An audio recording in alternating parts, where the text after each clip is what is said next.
Bismillahirrahmanirrahim. Kitabın adı Əbədi Öyüd. Müəllif Ustad Misbah Yəzdi. Ön söz. Nəhcül Bəlağa özündə çox qiymətli gövhərlər gizləmiş sahilsiz bir dəryadır. Haqlı olaraq Qur'anın qardaşı adlandırılmış bu kitab müxtəlif yönümlərə malikdir. O tarix boyu bir çox alimlərin, müsəlman və qeyri-müsəlman düşüncə sahiblərinin diqqət mərkəzində olmuşdur. Hər şəxs öz zövqü, dərrakəsi və istedadı səviyyəsində bu xəzinənin bir guşəsinə baş vurmuş, onun gizli və aşkar sərvətlərindən faydalanmışdır. Bu kitabın mühüm və üstün mövzularından biri əxlaq və tərbiyə mövzusudur. Nəhcül Bəlağa da bu mövzu nisbətən daha geniş yer tutur. Əmir əl-Möminin bu mövzudakı öyüd nəsihətlərin mənəviyyat təşnəsi haqq axtarışında olan iman yolçuları üçün yardımcı ola bilər. Bu səbəbdən də böyük ustad, ziyalı alim Ayətullah Misbah Yəzdi bir çox əxlaq dərsləri üçün Əmir əl-Möminin çox mühüm və dəyərli məktublarını mehvər seçmiş və ilahi məarif, eləcə də əxlaqi söhbətlərə təşna olanların ruhunu bu çeşmə ilə sirab etmişdir. Bu məktub Həzrətin öz ali qədr oğlu İmam Həsən Müctəba əleyhissalama çox ali və misilsiz məziyyətlərə malik vəsiyyətindən ibarətdir. Müəzzəm rəhbərlik məqamının Əmir əl-Möminin ili adlandırdığı bu ildə bu bəhslərdən ibarət məcmuanı kitab halında Həzrətin dostları və vilayət arzularına təqdim edə bildiyimiz üçün Allaha şükür edirik. Bu kitabdakı bəhslər çıxışlar əsasında tərtib olunduğundan, təbii ki, əvvəlcədən də kitab məqsədi ilə qələmə alınmış bəhslərdən fərqlənir. Söhbətlər yazıya çevrilərkən bəzi ifadələr dəyişdirilmişdir. Bununla belə, bütün kitabda çıxış forması az-çox nəzərə çarpır. Mövzular həcmcə böyük olduğundan kitab 2 cilddə tərtib olunmuşdur. Ustad Misbah Yəzdinin söhbətləri qələmə alınmış, Cənab Əli Zinətiyyə və onun son tərtibini öhdəsinə götürmüş Cənab Höccətül-İslam Məhəmməd Mehdi Nadiriyə təşəkkür edirik. Təhsil və Araşdırma Müəssisəsi Nəşriyyatı. 1-ci dərs Asimani Öyüd. Bu ölümə yaxın, zamanın qələbəsini etiraf etmiş bir atanın öyüdüdür. Həyat ondan üz döndərmiş, o, rüzgara təslim olmuş, ölülər məskənində sakin olmuşdur. Dünyanı məzəmmət etmiş, sabah isə ondan köçəsidir. O övlada vəsiyyət edir ki, arzularına çatmaz. O övlad ki, həlak olanlarının yoluna gedir. Xəstəliklərin hədəfi, zəmanənin gürovu olar. O dünyanın qulu, hilə və yalan, sövdəgəri, heçliyin borcusu, ölümə giriftar, kədərlə vədəli, qıssə ilə yoldaş, bəlalarla nəfəs-nəfəsə, nəfs istəklərinə məğlub gedənlərin canişinidir. Belə ki, dünyanın üz çevirməsini, dövranın azğınlığını, axirətin üz tutmasını gördükdə yalnız özümü düşünməli, arxada qalmış işlərə diqqət yetirməməli idim. Amma elə ki, fikrim sadiqanə aşkarlandı, nəfs istəklərimin ardınca getməyimin qarşısını alındı. Həqiqət mənim üçün işi aydınlaşdırdı. Əbəslikdən uzaq yola yönəltdi və səni öz param, bəlkə də bütün varlığım kimi gördüm. Belə ki, sənə dəyən zərbə sanki mənə dəymişdir. Ölüm səni taparsa, mənim həyatım qırılar. Gördüm ki, sənin işin nəzərimdə mənim öz işim kimi böyükdür. Sənin işin mənim işimdir. Bu məktubu sənə yazıram ki, mən diri də olsam, dünyadan da getsəm, öyüdlərimə uyğun rəftar edib, onun himayəsində olasan. Mənbə Nəhcül Bəlağa. Ön söz. Allah Taala'nın Meyraz gecəsi Peyğəmbərə bəyan etdiyi hədis və moizələrdən istifadə etdikdən və Peyğəmbərin öz ən üstün sahabələrindən olan Əbazərə moizəsi ilə qəlbimizi işıqlandırdıqdan sonra Allah Taala'nın yardımı ilə Əmir əl-Möminin əleyhissalamın öz sevimli oğlu İmam Həsən Müctəba əleyhissalama vəsiyyətləri haqqında söhbət edəcəyik. Bu vəsiyyət mərhum Məclisinin Biharül Ənvar kitabında nəql olunmuşdur. Bu vəsiyyəti mərhum Hərrani Tuhaful Uqul kitabında azca fərqlə zikr etmişdir. Bu nəsihət mərhum Seyyid Rəzi tərəfindən tərtib edilmiş Nəhcül Bəlağaya daxildir. Əlbəttə ki, bu hədislə başqa kitablarda da rastlaşılır. Bu nəsihətlər əksər mənbələrdə Əmir əl-Möminin əleyhissalamın Həzrət İmam Həsən Müctəba əleyhissalama vəsiyyəti kimi təqdim olunur. Maraqlıdır ki, bəzi mənbələrdə Həzrət əleyhissalamın və bu vəsiyyətlə Məhəmməd Hənəfiyyəyə müraciət etdiyi bildirilir. Qarşıdakı söhbətlərimizdə bu ehtimalı araşdıracağıq. Bu vəsiyyətdə başqa vəsiyyətlərlə oxşarı olmayan xüsusiyyətlərlə rastlaşırıq. Başqa mətnlərdə onun ali məziyyətlərinə çox az təsadüf olunur. Xüsusi müqəddiməyə malik bu vəsiyyətdə mövzulara giriş və çıxışda psixoloji və tərbiyəvi nöqtələr çox faydalıdır. Vəsiyyətin məna və anlayışı. Vəsiyyət sözü sifariş mənasında işlədilir. Araşdırdığımız mətndə həmin söz ölümdən sonraya aid olan fiqhi mənada deyil, cümə namazının xutbəsində xətib sizə təqvaya vəsiyyət edirəm deyərkən bunu nəzərdə tutmur ki, onun ölümündən sonra insanlar təqvalı pərhizkar olsunlar. Əmir əl-Müminin bu vəsiyyəti də onun ölümündən sonra yalnız yaxınlarının əməl etməsi üçün nəzərdə tutulmamışdır. Həzrət Əli əleyhissalam bu vəsiyyətin başlanğıcında şəxsiyyətini açıqlamaqla özünü təqdim edir, öz mövqeyini və vəsiyyətinin məqsədini nəzərə çatdırır. Vəsiyyət edən şəxsin kimliyi və hansı mövqedə olmasından danışılır. Sonra vəsiyyət edənlə vəsiyyət edilən şəxslər arasındakı əlaqəyə işarə olunur. Vəsiyyətin başlanğıcında onun qısa məzmunu yığcam şəkildə xatırladılır, sonra isə ətraflı şəkildə danışılır. Məsum imama vəsiyyət nə lazım? Həzrət Əli əleyhissalamın bəyanında düşünüləsi tərbiyəvi məqamlar olduqca əsrarəngizdir.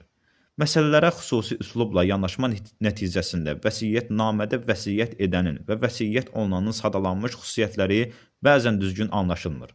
Bu vəsiyyətdə Əmir əl-Müminin Əli əleyhissalam haqqında zikr olunan sifətlər ilk baxışda məsum imama layiq sifətlər deyil.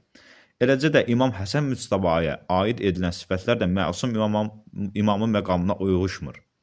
Buna görə də bəzilər bu vəsiyyətin İmam Həsənə yox, Məhəmməd ibn Hənəfiyyəyə ünvanlandığı iddia edirlər. Onların nəzərincə, vəsiyyətdə sadalanan xüsusiyyətlər imamət məqamına layiq deyil. Zahirən bu vəsiyyət məsum olmayan bir şəxsə ünvanlanmışdır. Vəsiyyətin bəyan keyfiyyəti onun haqqında yanlış təsəvvür yaratmış, zəif imanlı insanlar bu rəvayəti imamların məsum olmamasına dəlil gətirmişlər. Onlar bildirirlər ki, imamlar özlərini məsum hesab etməmişlər və onların məqamı şiyyələr tərəfindən şişirdilmişdir. Güya imamlar özlərini qeybi elm və paklıq sahibi saymamışlar. Güya onların vəsiyyətləri də sübut edir ki, onlar özlərini adi xətakar, bəzən isə nadan bilmişlər. Bu iddiada olanların uyğun vəsiyyətinin ilk ifadələrini öz iddialarına dəlil göstərirlər. Məsələn, tacirul qurur, hilə və yalan sövdəgarı və səri-ü şəhavat, nəfs istəklərinə məğlub təbirlərinin İmam Həsən əleyhissalama ünvanlanması paklıq məqamı ilə uyuşmur. Əgər imamın müraciət etdiyi şəxs məsum olarsa, şübhəsiz ki, belə təbirlər yanlış olar. Əgər Həzrət Əli əleyhissalam öz vəsiyyət etdiyi şəxs nəfs istəklərinə məğlub adlandırılırsa, demək həmin şəxs şəhvətlərlə mübarizə meydanında məğlub olmuşdur. Hansı ki, belə təbirlər İmam Həsənin məqamı ilə uyuşmur. Belə çıxır ki, ya vəsiyyət İmam Həsənə ünvanlanmamışdır, ya da bəzilərinin düşündüyü kimi imamlar üçün məsumluq zəruri deyil. Əslində isə hər iki yanaşma yanlışdır. Rəvayətin mətnindəki ali və ilahi məziyyətlər onu nəql edənlərin mötəbərliyi ciddi əsas verir ki, həqiqətən də İmam əleyhissalam belə bir vəsiyyət etmişdir. Digər bir tərəfdən, vəsiyyətnamənin təbirləri haqqında düşündükdə həmin iki yanaşmanın yanlışlığı aşkar olur. Həzrət Əli əleyhissalam bu vəsiyyəti hamının istifadə edəcəyi şəkildə bəyan etmişdir. Əgər Həzrət Əli əleyhissalam bir məsum imam adından digər məsum imamı nəsihət etsəydi, məsumluq məqamına uyğun təbirlər işlədərdi. Həmin halda adi adamlar fövqəladə zərif nöqtələri anlamaz, vəsiyyətdən faydalana bilməzdilər. Ali səviyyədə bəyan olunmuş mətləblərdən bəhrələnmək bizim üçün müyəssər olmayan bir işdir. Təsəvvür edin ki, iki məsum şəxs bir-birlərinə tövsiyə verir. Bu insanlar ilahi elmdən xəbərdar olduqlarından elə təbirlər işlədəcəklər ki, bu tövsiyələrin başqaları üçün heç bir faydası olmayacaq. Onda həmin sözlərə hamı məsumlara aid bilər və faydalanmazdı. Həqiqətdə isə öz məsum övladına müraciət edən Əmir əl-Müminin əsas məqsədi bütün insanların bu vəsiyyətdən faydalanmasıdır. İmam Həsən əleyhissalam bir vəsiyyətdə ehtiyaclı olmaya da bilərdi. Başlanğıcda vəsiyyət edənin mövqeyini müəyyən edən bəyanatda daha sonra vəsiyyət olunanın mövqeyi müəyyənləşdirilir. Bununla da Həzrət öz məmununa vəsiyyət etmədiyini nəzərə çatdırır. Vəsiyyət olunan şəxsin məsum və qeyri-məsum olmasından asılı olmayaraq İmam əleyhissalam bu ölməyə yaxın bir atanın öyüdüdür buyurur. Maraqlıdır ki, vəsiyyət olunan şəxsin kimliyinin bəyanı onun bu xüsusiyyətlərə malik istənilən bir adama aid olduğunu aşkar göstərir. Vəsiyyət edən İndi isə vəsiyyət edənin kimliyini aydınlaşdıraq. Həzrət əleyhissalam özünü ölümə yaxınlaşmış bir ata kimi tanıtdırır. O, ölümünün yaxınlaşdığı bir vaxtda coşqun gəncliyini yaşayan bir cavana vəsiyyət edir. Həzrət bu təbirlərlə özünü yalnız bir ata kimi nəzərdə tutur. Öz həyatı və keçmişlərdən əldə olunmuş məlumat və təcrübələrə əsaslanan bir ata bildirir ki, hələ də həyatının bütün çətinliklərini dərk etməmişdir və qarşıda bir çox müsibətlər vardır. Gələcəkdə çətinliklərlə qarşılaşacağını bilən, xilas yolu axtaran hər bir gənc bu vəsiyyətdən istifadə etməyə can atır. Əgər Həzrət bu vəsiyyətin məsum övladı İmam Həsən İbn Əli əleyhissalama ünvanlasaydı, başqaları bu vəsiyyətlə bir o qədər də maraqlanmazdılar. Belə bir fikir yaranardı ki, bu vəsiyyət iki məsum imama aiddir və başqaları ilə heç bir bağlılığı yoxdur. Həzrət əleyhissalam öz ali məqamından enərək, sadə bir atanın sadə gənc övladına tövsiyəsi dilində danışır ki, bütün başqa cavanlar bu vəsiyyətnamədən faydalana bilsinlər. Bu üslub başqalarının da uyğun vəsiyyətnamədən bəhrələnməsinə səbəb olur. Bu səbəbdən də ata və oğul arasındakı bağlılıq olduğu kimi təsvir olunur. Ey oğlum, mən sənə bu qədər bağlıyam. O qədər bağlıyam ki, bütün fikrim özümdə cəmləşdiyi vaxtda səni unuda bilmirəm. Gündəlik həyatda insanın diqqətini bir çox müxtəlif məsələlər cəlb edir. Malik olduğu müxtəlif məsuliyyətlərə görə müşahadələr və düşüncələr səbəbindən ortaya çıxan müəyyən işlər olur. Bununla belə, ata öz can parəsi övladını unuda bilmir. Ona görə də Həzrət əleyhissalam buyurur ki, hamının kənara qoyub yalnız özü ilə qaldığı vaxt da övladını unuda bilmir, onu öz can parəsi bəlkə də bütün varlığı hesab edir. Onu özü kimi bilmir. Həzrət Əli əleyhissalam bu sözləri ona görə buyurur ki, başqasının nəsihətini eşidərkən onun məhəbbətdən deyildiyinə, öz xeyrinə olduğuna inanan şəxs həmin nəsihətə həvəslə qulaq açır. Siz də deyilən məsələni sınaqdan keçirə bilərsiniz. İnsan bir şəxsə inandığı qədər onun nəsihətini dinləyir. Ehtimal versək ki, deyilən sözlərin yaxşı pisliyindən asılı olmayaraq, onlar bizə yox, bir başqasına xatir deyilir. Həmin sözlərə laqeyd olaraq belə bir nəsihətə diqqət və əməl etməyə lüzum qalmır. Amma əmin olsanız ki, nəsihət verənin məqsədi sizə qarşı xeyirxahlıqdır, nəsihəti diqqətlə dinləyir, ona əməl edərsiniz. Bu səbəbdən də Həzrət əleyhissalam özünü ömrünün sonu çatmış ata kimi təqdim edərək, bəlalar və çətinliklərlə qarşılaşacaq oğluna buyurur. Mən səni o qədər sevirəm ki, sanki vücudumun parəsisən, bəlkə də bütün vücudumsan. Müraciət olunan şəxs bu sözləri oxuduqda vəsiyyət edənin xeyirxahlığını anladığından onu həvəslə dinləyir. Əmir-əl-Müminin kimi bir atanın özü kimi bildiyi bir övladına bu sayaq vəsiyyətindən hamının faydalanmasına dəyər. Xoşbəxtlik yolunu öyrənib biz də bu yolla səadətə çatmalıyıq. Bəli, Həzrət diqqəti cəlb etmək üçün həmin yoldan istifadə edib sonra sözə başlayıb. Deyildiyi kimi, az moizələrdə bu ilahi vəsiyyətin xüsusiyyətləri ilə rastlaşırıq. Bu vəsiyyətnamə elə bir vaxtda yazılır ki, Əmir-əl-Müminin Siffin döyüşündən yenicə qayıtmış və müharibə çətinlikləri arxada qalmışdır. Bu döyüş həkəmiyyət məsələsi ilə nəticələnmişdir. İndi Həzrət əleyhissalamın ömrünün bütün təcrübəsini öz övladına təhvil verir. Artıq o ömrünün son günlərini yaşayır. Fürsəti əldən vermək olmaz. Ona görə də 60 illik ömrün təcrübəsi vücudunun parəsi və ya öz vücudu kimi olan ən üstün bir şəxsə verilir. 60 yaşlı ömür ağacının meyvəsindən daha layiqli kim var ki? Bu vəsiyyətdə insanın kamilliyinə çox təsirli olan dəyərli mətləblər bəyan olunmuşdur. Ümid var ki, bu izahlar dinləyici və oxucuların həmin vəsiyyəti anlamasına və ona əməl etməsinə səbəb olacaqdır inşallah. Vəsiyyətnamədə Əmir-əl-Müminin özünü ömrü sona çatmış biri kimi təqdim edir. İmamət elmi və məsumluğu nəzərdə tutmadan öz oğluna belə nəsihət edir. Bu axirət səfəri üstə olan zamanın ötdüyünü, dünyanın arxa çevirdiyini etiraf edən bir atanın vəsiyyətidir.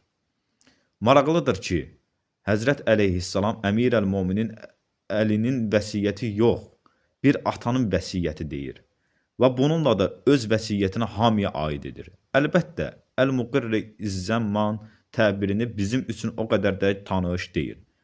Onu belə təbir etmək olar. İnsan öz təbiəti etibarı ilə onun həyatını və dadacağı ləzzətləri hədələyən amillərlə mübarizə aparıb, onları aradan qaldırmaq istəyir. İnsanı rahat buraxmayan şeylərdən biri zamanın onu qocaldan gedişidir. Qocalıq dövrü bir müddət davam etsə də, nəhayət ölümlə sonuclanır. Zaman ötməsəydi, təbii ki, insan əbədi olardı. İnsan həyatın ötüb, başa çatmasını istəmir. O əbədilik arzusundadır. Bu, hər bir insanın fitri istəyidir. Nə etməli ki, bu gerçəkliklə mübarizə aparmaq faydasızdır. İnsanın məhdud ömürlü varlıq olduğunu qəbul etməkdən başqa yol yoxdur. Ölüm acı, xoşagəlməz olsa da, onu qəbul etməkdən başqa çarə yoxdur. Ata öz oğluna bildirir ki, bu mənanı qəbul etmiş və zaman qarşısında təslim olmuşdur. O əmindir ki, zaman ötür və onun qarşısını almaq olmaz. Əl-muqirri lizzəmman zamanın qələbəsini etiraf etmiş təbiri ömrün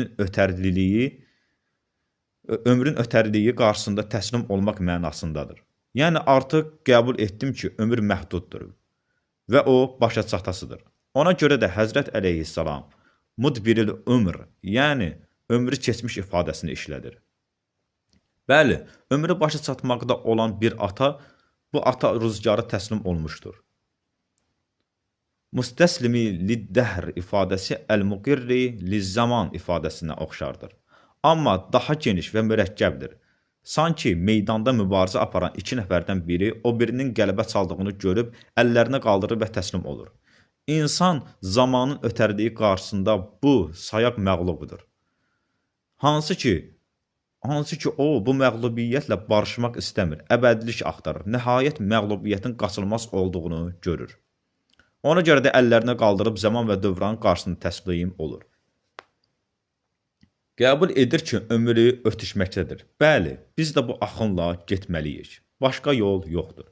Beləcə, əl-müstəslimi liddəhri, yəni rüzgara təslim olmuş şəxs onun qarşısında təslim əlaməti olaraq əllərini qaldırır. Qəbul edir ki, ömrü ötəridir və onunla mübarizə aparmaq əbəsdir. Vəsiyyətin davamında Həzrət Əli əleyhissalam vəsiyyəti edən şəxs kimi özünü belə tanıtdırır. Əz-zaimi lid-dunya, yəni bu vəsiyyət o şəxs tərəfindəndir ki, ömrü başa vurmuşdur və dünyaya məzəmmətlə baxır. Həzrət əleyhissalam sanki öz vəsiyyətinin dünyaya bərbəzəyi haqqında olmadığını nəzərə çatdırır. O dünyanı məzəmmət etdiyini önə çəkir.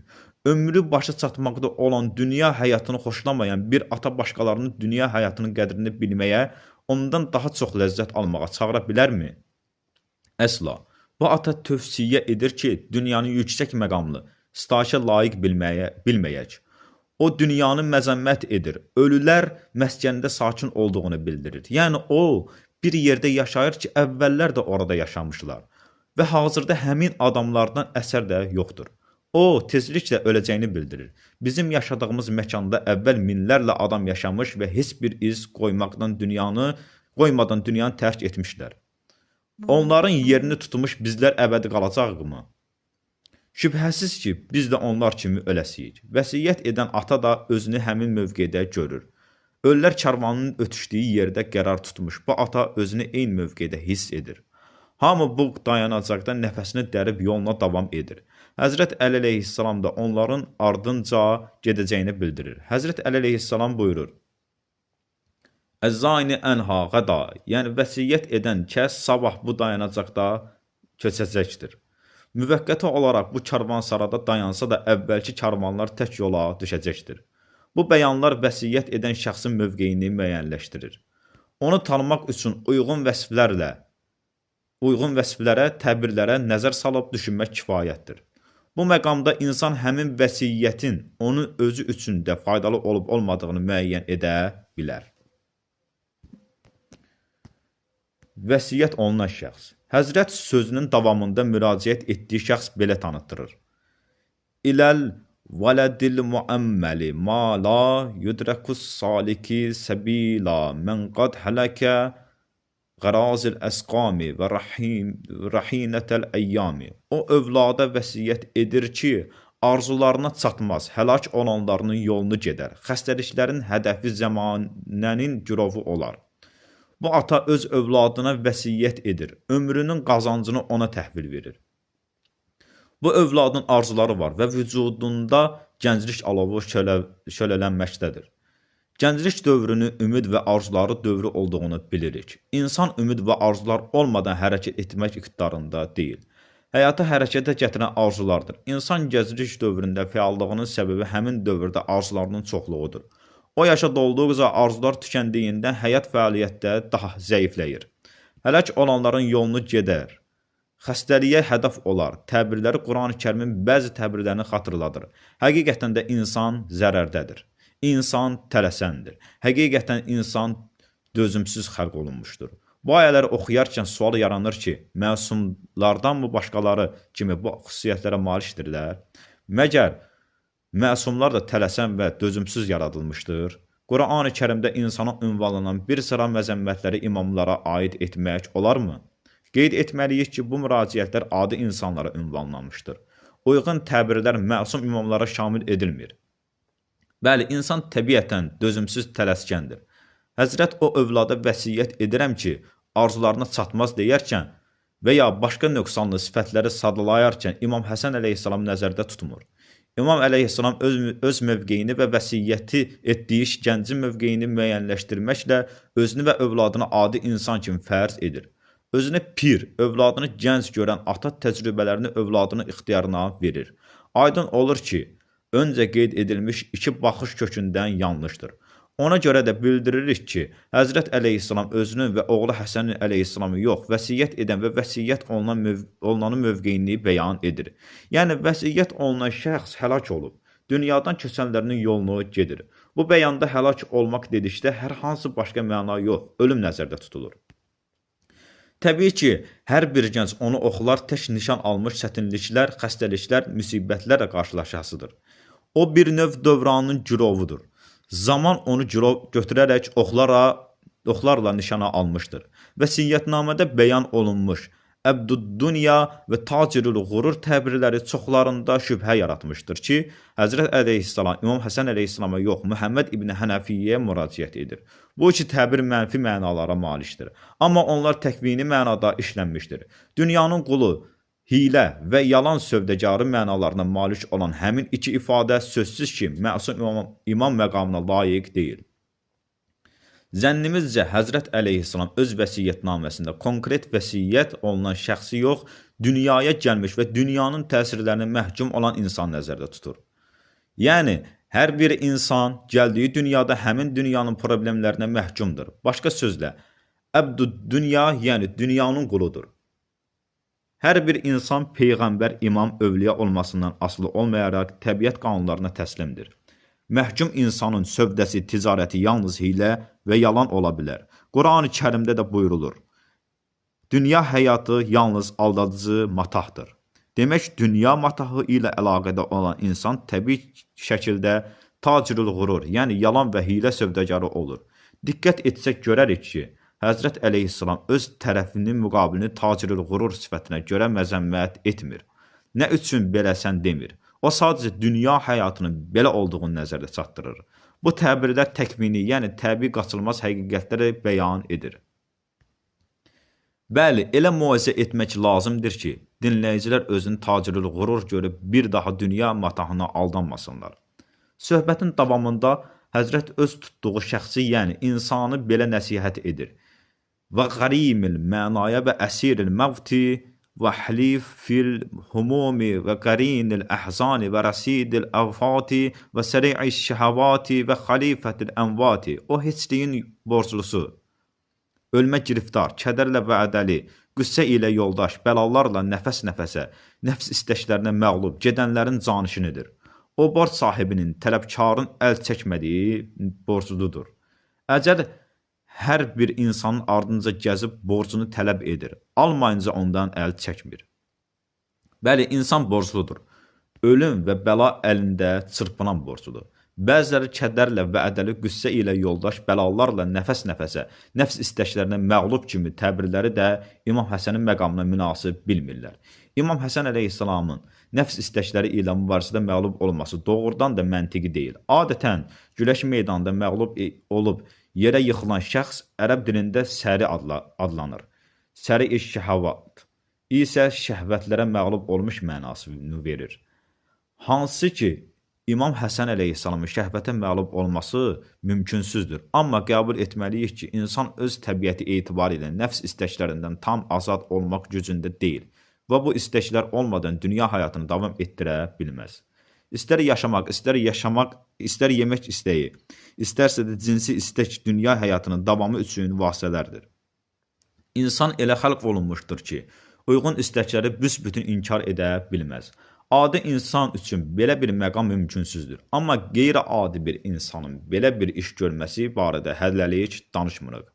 Burada söhbət nəfs istəklərinin qəlbə çaldığı bir gəncdən gedir. Bunu da qeyd etməliyik ki, nəfs istəklərinin qarşısına alınması dedikdə bütün istəklər nəzərdə tutulmur. Bəzi istəklərin ödənməsi vacibdir. Həzrət Əli əleyhissalam vəsiyyət etdiyi şəxsi xalifətül əmvat, yəni ölülərin yerində qalmış adlandırır. Vəsiyyət olunan şəxs vəsiyyət edən şəxsin özü kimi ölülər məskənində sakinidir.